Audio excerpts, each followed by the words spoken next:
morning! Ayan na yung sunrise. Ano?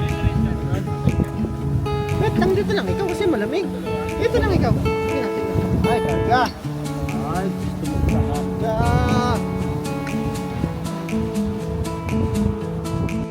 So, kanina nasabi ko sa inyo yung yung kinuha naming ticket dito.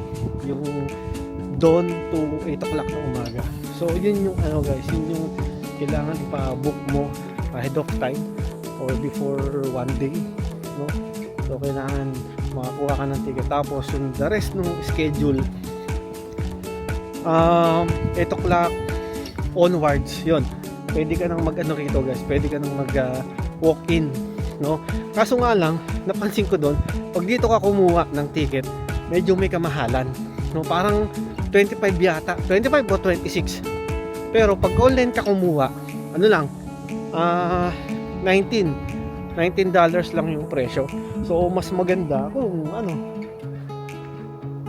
kung ikaw ay naligaw na tayo.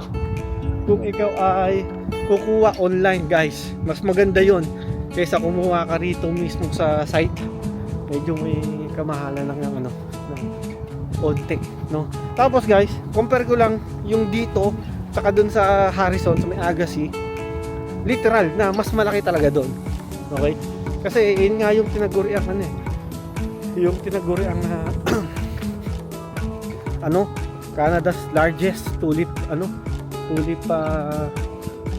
festival guys. So yun compare dito pero okay dito guys, okay naman dito, maganda rin.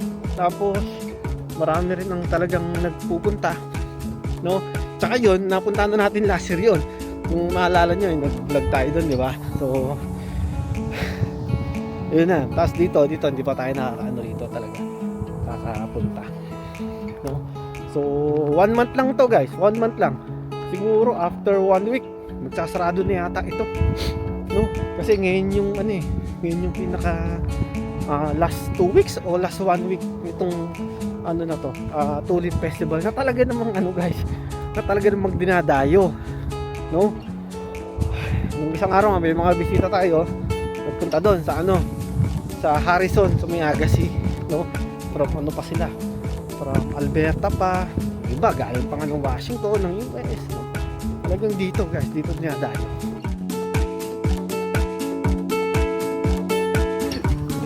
Paano nga papasin nyo